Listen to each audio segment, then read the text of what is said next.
YouTube? This is Steve from Average Joe's Fantasy Football, and we've got your Week 7 start and sit video for the quarterback position. We're going to talk about players that you should be starting, sitting, and possibly a nice little sleeper to get you a nice victory this week. Hopefully you guys came out victorious for Week 6. Had a great game on Monday night. It was a close one between the Cowboys and Chargers. And hopefully your NFL team had a nice victory this past weekend. Now, there are a lot of teams on bye this week. So I'm not going to talk as many quarterbacks just because there aren't many playing this week. You've got the Cowboys, Texans, Panthers, Bengals, Titans, and Jets not playing this week. So you've got some pretty good quarterbacks like Dak or Joe Burrow, maybe even Stroud that aren't playing this week that you now have to figure out going into this week. Now, if you haven't already, check out our waiver wire video to help you with a quarterback you may need to stream this week to get you a nice little victory. And if you haven't subscribed, make sure you guys are doing that as well, because we are doing an NFL jersey giveaway of your favorite player right now. All you have to do is subscribe, like the video, and of course, comment your favorite team, and we will be running that drawing at the end of the week. So again, make sure you guys are doing that. Now, these are your obvious quarterbacks. Not many, but these are your obvious quarterbacks for this week because these guys either have a great matchup or in general just always seem to be matchup proof. Even with some games that maybe these guys haven't been fantastic, you should still put them in your lineup just because there's no reason to sit them unless you have a better option. Now, my first quarterback I'm going to recommend as a start this week is Jordan Love versus the Broncos. Love has a great matchup for Week 7. The lowly Broncos, right? Like, this is the team that everybody loves to face because the Broncos are allowing a lot of points to the quarterback, right? They just gave up only 19 points to the Chiefs, though, which I thought was amazing as far as the defensive effort went for them. But Mahomes still had 22 points in fantasy. He had over 300 yards in the air. Mahomes looked average, and yet he still put up 22 points in fantasy. So that's a huge thing, and something that for anybody who's got Jordan Love, or if you're streaming him this week because of your bye week team, this is a great matchup for Love. Now, Love has struggled, so this is a week that I'm expecting him to turn it around and have a really, really good game. They're coming off a bye where Aaron Jones should be able to play, a healthier Christian Watson, which is going to be great. So more weapons for Jordan Love.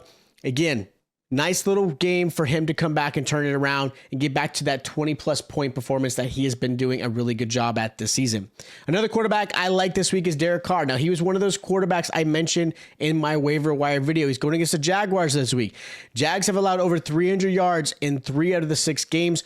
And really, 2 out of the last 3, they've allowed over 300 passing yards. Derek Carr just had 353 yards this past weekend and should have similar success. I'm not saying he's going to put up 300 yards, but he should be close to that. Jaguars have had teams really kind of keeping up with their offense. Now, this is a tough matchup for both sides because defensively, Saints are pretty good. Number 6 in the league. Derek Carr's dealt with some injuries, but I do expect him to do really well in this one. And again, he's got a great amount of weapons. And let's be honest, that run offense hasn't been great, so they're really relying on Derek Carr. Now, another quarterback I like this week is going to be Geno Smith versus the Cardinals. Geno is coming off into a matchup where the Cardinals team has just allowed an average of 18 points a game. Like, this is a team that hasn't been great on defensively. Now, they did do a great job against Matthew Stafford. I will give them credit there. I think they only allowed him about 12 points in that matchup.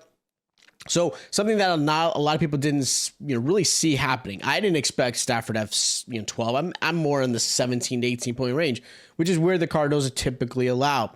Geno has been pretty inconsistent. Now, this matchup should kind of get him in the right way, right? Like, he's had games where he's had over 300 yards in the air, a 20-point game here or there, but it's very far and few right now this season.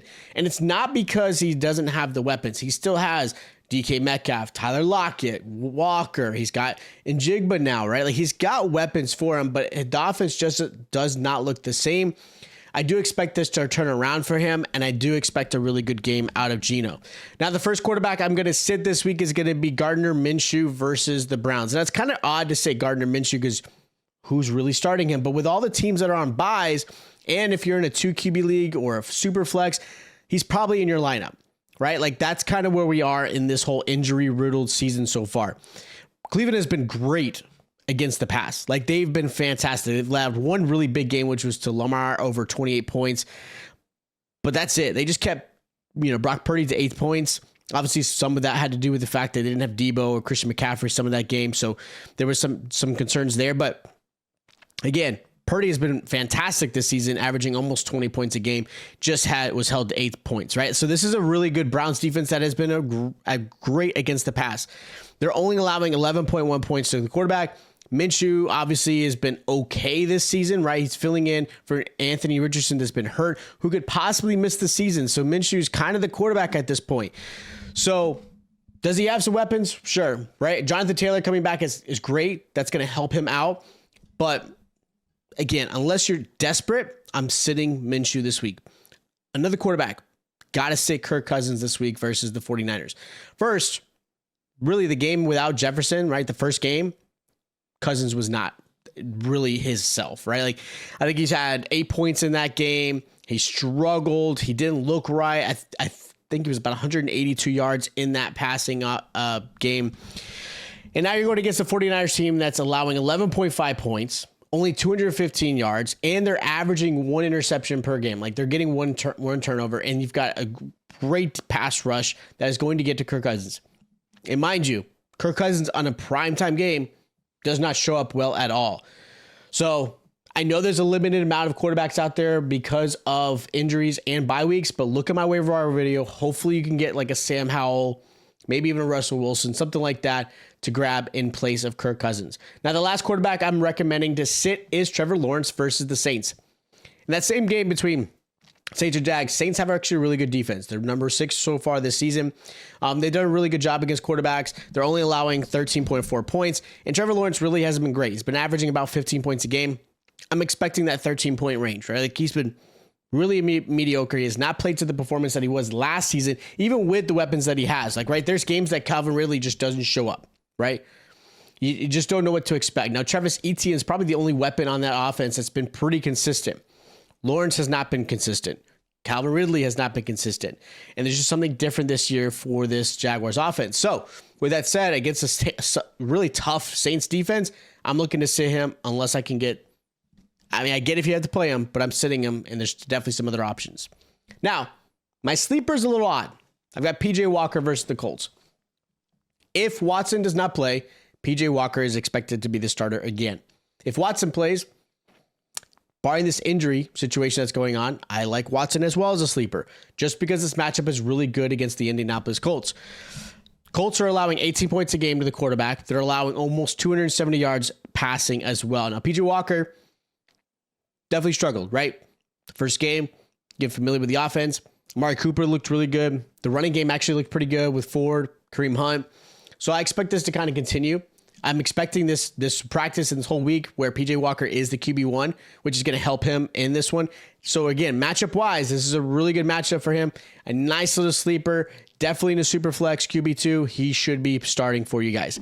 So those are my start sits and sleepers for week 7. If you guys do have questions for your lineup, hit me up in the comments down below. Make sure you guys ask away. We want to help you guys with those questions. If you have trade questions or waiver wire questions, hit us here as well. Don't forget to comment your favorite NFL team and subscribe to the channel to be part of this giveaway. Again, make sure you guys just subscribe, like, and comment. Make sure you check out our other waiver wire video. Hit those noties because we'll be dropping other start and sit videos, and I'll check you guys out next time.